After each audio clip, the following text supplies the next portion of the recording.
Back to the Future. Could it actually happen with a real time machine?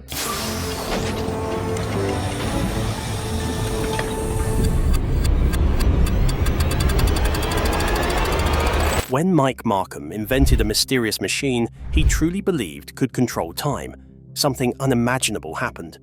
He vanished the very moment it came to life. Years passed, and long after the world had completely forgotten about him, he suddenly reappeared under strange circumstances, carrying a haunting message that would change everything we thought we knew about time travel and the so-called time machine. Join us as we uncover the truth behind this chilling mystery. The man who tried to bend time. Long before anyone called him the Time Machine Man, Mike Markham was just a curious boy from a quiet town in Missouri. While other kids raced bikes or played games, Mike wandered through scrapyards searching for broken televisions, old wires, and scraps of metal. His small room looked more like a workshop than a bedroom, filled with tangled cords, buzzing gadgets, and the faint smell of burnt metal. Every spark, every flash, made him feel like he was touching something larger than himself. Mike had no teacher and no proper laboratory, only a battered toolbox and an endless desire to understand how energy moved through metal. Neighbors thought he was strange and called him the Electric Kid, because he often attached car batteries to doorbells or strung fence wire to light small bulbs. Mike did not mind. By the time he reached his early 20s, that childhood curiosity had grown into a deep fascination. He wanted more than to play with electricity. He wanted to control it. His first serious project took shape in a friend's shed. There, he built a simple Jacob's ladder with two thin metal rods standing upright in a V, fixed on a wooden base. When powered, a bright blue stream of electricity crackled between the rods, climbing like miniature lightning bolts. He discovered that placing a cheap laser between the rods kept the arc steady. Using transformers salvaged from discarded appliances, he powered up his creation. The shed filled with the sharp scent of ozone and the hum of electricity. The setup looked humble, just grease-stained hands, scattered wires, and humming coils. But it was alive with possibility. In January of 1995, Mike dropped a small steel screw between the glowing rods. In an instant, it vanished. A second later, it reappeared on the wooden base, as if it had passed through an invisible hole. His heart raced. It seemed he had glimpsed something impossible. Excited, he called a late-night radio show to describe the arcs, the steady laser, and the screw that blinked in and out of sight. Listeners were hooked. In the following days, letters poured in. Some warned him to stop, fearing he might destroy something he could not fix. Others encouraged him, believing he had discovered something extraordinary. Mike's determination only grew. He wanted proof that his machine had done the impossible. In his obsession, he once took 6 large transformers from a local power yard. When connected to his rig, the surge was too great, and parts of rural Missouri went dark. Authorities traced the outage, and Mike was sentenced to 60 days in jail. Even behind bars, he drew diagrams, reimagining the experiment. Each line held hope that one day he would prove what he had seen. When he was released, Mike began again, this time using only used transformers he found at markets. He bought a camera to record every experiment, step by step. Supportive letters appeared, some with money and encouragement from anonymous strangers. Half the world feared what he might unleash, but something deep inside told him he was close to unlocking a mystery bigger than anyone could imagine. Every night, he returned to his cluttered garage. He adjusted the rods carefully, millimeter by millimeter, watching the blue arcs climb and hiss. He dropped screws and bolts between them, waiting for the moment when something would slip away from sight. His world had shrunk to that small space filled with wires, light, and hope. Friends noticed he was consumed, but Mike could not stop. He was chasing lightning itself, following the spark that might change everything. However, this wasn't the only claim Mike made. His invention did not just make a steel screw vanish. There was more to the story. The garage experiment that defied time. Mike Markham's strange experiment took an even more mysterious turn when he claimed to have created something extraordinary. a glowing, swirling field of energy hovering above his machine. It shimmered like heat rising from the ground, bending the air and filling the room with a quiet hum. He did not fully understand what it was, but curiosity pushed him to test it. Driven by both excitement and a touch of recklessness, Mike began tossing small objects into the strange field. Screws, bolts, even pieces of wire. To his amazement, each one vanished for a brief moment, only to reappear seconds later, just a few feet away. The discovery left him stunned. To Mike, it wasn't a trick of light or illusion. He believed he had stumbled upon something far greater, a machine that could move objects through time, even if only by a few seconds. In his cluttered garage, filled with buzzing wires and glowing coils, Mike convinced himself that he had done the impossible. He imagined he had found a way to bend the rules of nature, to touch something humans had only dreamed about for centuries. The thought that time itself could be twisted, even for a moment, filled him with wonder. It was as if science fiction had stepped off the pages of a book and come to life right before his eyes. However, the greatest turning point came when he suddenly disappeared during one of his experiments. The inventor who vanished into his experiment. In the final months of 1996, Mike Markham returned to Coast AM. But he was not the same man who had once spoken with excitement and pride. His voice trembled, heavy with a tension that seemed to fight its way out. The confident inventor who had laughed about a screw disappearing now sounded uneasy. Something had changed, both in him and in the strange machine he had built. Mike described how his rebuilt device no longer behaved as it had before. The energy inside it pulsed and shook, as if alive. Objects no longer simply vanished and returned. They flickered, caught between leaving and staying, unsure which side of time they belonged to. Even small animals tested with the device came back weak, confused, and sick, altered in ways that frightened him. Listeners felt the unease in his words, and a chill ran through those who tuned in. Toward the end of the call, he admitted he was close to something extraordinary, needing only more power and a stronger field. Fans waited eagerly for his promised update in March of 1997, but the night came and went with no sign of Mike. Calls went unanswered, letters returned, and friends reported not seeing him for weeks. Then the fire happened. Neighbors smelled burning wires before seeing flames engulf his small home. Firefighters arrived to find the garage destroyed. Walls were blackened, copper melted and hanging from the ceiling. In the center of the scorched floor, a deep, burned ring suggested something powerful had disappeared. Authorities blamed an electrical overload, but the most troubling detail remained.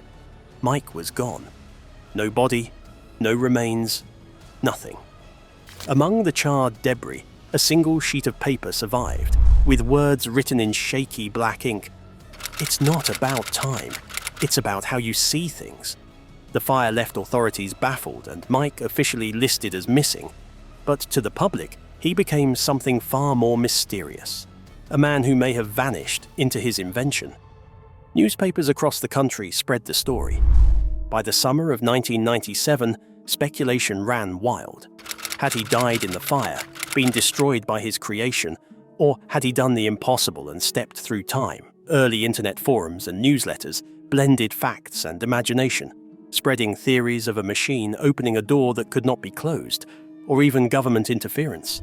Rumors persisted about a body found years earlier on a California beach, far from home, with items no one could explain. Some believed it was Mike, the victim of his invention. Others thought it was a coincidence. The story became legend, whispered in late-night chat rooms and digital pages, the mystery of Mike Markham's disappearance growing larger with each telling. But that wasn't the end of it. Things only grew stranger when he suddenly came back. The Time Machine Man returns. By the year 1999, the strange story of Mike Markham had already grown far beyond the late-night radio shows that first whispered it. The tale had found a new life in the early corners of the internet, long before social media, viral videos, or endless feeds existed. Back then, curious minds gathered in text-based forums, Usenet groups, and quiet chat rooms late at night to share stories that were unusual, mysterious, or impossible to explain. In those dim digital spaces, Markham's story became one of the most talked about mysteries of all time. Mike Markham was a young man who claimed to have built a time machine in his garage. Then, without warning, he disappeared after a fire destroyed the small workshop. People were fascinated, and entire online threads were filled with speculation. Some believed that his final experiment had worked, but the energy surge had been too powerful, pushing him out of existence. The garage remained as the only proof: melted copper, scorched concrete, and the shadow of a man who might have crossed the boundaries of time. Others believed something stranger. They thought his device had malfunctioned, sending him decades backward instead of forward. In this theory, Mike had survived the fire but had been stranded in an era far before his time, never able to return. As the debates raged, an old case from 1930 resurfaced. A man's body had been found on a quiet California beach. The newspapers reported that his clothing did not match the style of the period, and in his pocket was a small metallic device covered in buttons. No one could identify it. The police stored it as evidence, and the story faded into the archives of forgotten history. When internet users studying Markham stumbled upon this case, questions multiplied. Could the man on the beach and the missing inventor be the same person? Comparisons between photographs, descriptions, and scraps of information led to a theory that spread like wildfire. Perhaps Markham had been thrown back through time, living out a life decades before he was born, with part of his invention lost with him. Years passed, but fascination with Mike never died. In 2006, a small college professor in Oregon received a curious email claiming to be from Mike Markham. Attached were hand-drawn blueprints labeled Vortex Stabilization Frame Generation 3. The email offered no explanation, no return address, only the name Mike. The professor traced it to a public library in Kauai, Hawaii, but the trail went cold. Was it truly him, or another clever trick? Yet the timing and details made many believe that Mike had survived. Perhaps he was still out there, somewhere, working to complete what he had started. Then, in the fall of 2022, Andrew and Melanie bought an old farmhouse in the quiet countryside of Ohio. They dreamed of a fresh start, imagining the house alive with warmth and comfort. Everything seemed ordinary until they climbed to the attic. Dust covered the floor, thick layers hid forgotten furniture, and the smell of age filled the air. Melanie moved a broken chest aside and touched a solid wooden box buried beneath the beams. A small metal plate read, though faded, "Me, Mark Markham. Do not open until the right time." Andrew broke the rusty lock. The smell of stale air rushed out. Inside were 3 items that made their hearts race: handwritten journals sealed in plastic, a bundle of rusty circuit boards taped together, and an old Polaroid. The photo showed a young man beside a circular metal frame wired with pipes and cables. On the back, ink read, June 21st, 2021. It did work, but not the way I thought it would. Andrew, fascinated by technology, knew this was no ordinary attic find. That night, he searched the name online and discovered page after page devoted to the man who had vanished after a mysterious fire. There were forum posts, blurry videos, and recordings speculating on his fate. Some linked him to the strange death on the California beach in 1930. The strangest discovery came when Andrew opened a journal to find the exact address of their farmhouse, along with notes about magnetic fields that stayed unusually stable there. Another page listed the very day they had bought the house. It felt like a sign, as if someone had known they would find it. 2 weeks later, the impossible happened. A man appeared at their door, pale, worn, holding a folder. He introduced himself as Mike Markham. Inside the folder was the truth about the night he vanished, the experiments that changed everything, and the reason he had finally returned. Andrew and Melanie realized that the story that had haunted the internet for decades had finally come to life in their very home. How did he finally reveal himself to the world? And what truth did he share? Truth, the man who time forgot. The first hint that something strange was happening came with a phone call Andrew never saw coming. He had thought it was just another routine call from a contractor, but the voice on the other end was deep, rough, and tired. The man introduced himself as Mike Markham. He quietly explained that he had sent the wooden box years ago, sometime around 2003, before he had vanished from everyone's life. He spoke slowly, saying he had spent years wandering off the grid, doing odd jobs in quiet corners of the country, trying to piece together his past. Mike wasn't chasing time anymore. Instead, he said he had been trying to relive his memories, to go through the same decade twice and see if he could notice what had changed inside him. 2 weeks later, he appeared at Andrew and Melanie's farmhouse in person. He carried nothing but a small bag and a thin folder tucked under his arm. Gone was the bright, eager young man from the old Polaroid, the one who had dreamed of breaking through time. What stood before them now was an older, weary man whose eyes seemed to have seen too much. He laid the folder on the kitchen table as if it contained everything he had lost. That night, as the three sat in silence, Mike finally began to explain the truth, the story that had become a mystery for decades. He admitted that he had built a device that he believed could bend time, but in reality, it never worked the way he thought. The magnetic field from the Jacob's ladder he created in the 1990s had instead disrupted something inside him, not time itself, but his body's rhythm. It was as though his internal clock no longer matched the rest of the world. He said he did not travel through time, he simply became lost from it. He remembered waking up in Oregon in 1999, burned and confused, with no memory of how he got there. When he tried to return to his old life, everything was gone. His money had vanished, his friends did not recognize him, and even his family doubted who he was. Mike explained that anyone who had been close to the experiment had felt strange effects, short gaps in memory, flashes of déjà vu, or a sense of being slightly ahead of their moments. The more he talked, the quieter Andrew and Melanie became. Then came the part that truly broke their hearts. Every time Mike tested his invention, his memory faded a little more. He realized too late that time wasn't something to conquer.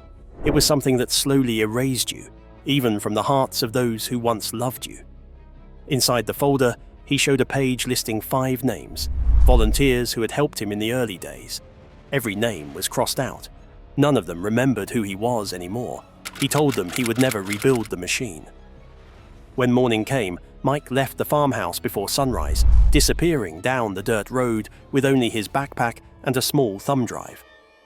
Andrew and Melanie quietly locked the attic, sent the papers to a private archive, and never spoke of the attic or the man who had once tried to touch time ever again. But what led to the death of this legend, and how did the world react to it? The shocking end of Mike Markham. Mike Markham, known to many as Madman Mike, was an ordinary man with an extraordinary dream: to travel through time. He was not a scientist or a wealthy inventor, but someone driven by pure curiosity and belief. His strange machine, built in a small garage in the early 1990s, glowed with blue sparks and filled the air with an electric hum. People laughed at his ideas, but others admired his courage to chase the impossible. Over the years, his dream consumed him. Mike spent endless nights surrounded by wires and tools trying to make his time machine work. The cost was heavy. His health declined, his finances broke, and his once bright spirit dimmed under the weight of obsession. Yet, even when everything seemed lost, he refused to give up. He believed that one day he would prove the world wrong. Then came the news that silenced his followers. Mike Markham had passed away. The man who once dreamed of bending time was gone, leaving behind a world full of questions. Some believed that years of stress and exhaustion had caught up with him.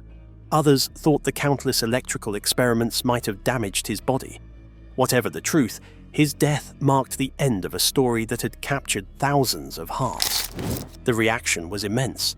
Fans filled the internet with messages of sorrow and respect. His old videos resurfaced, showing a man full of hope and determination.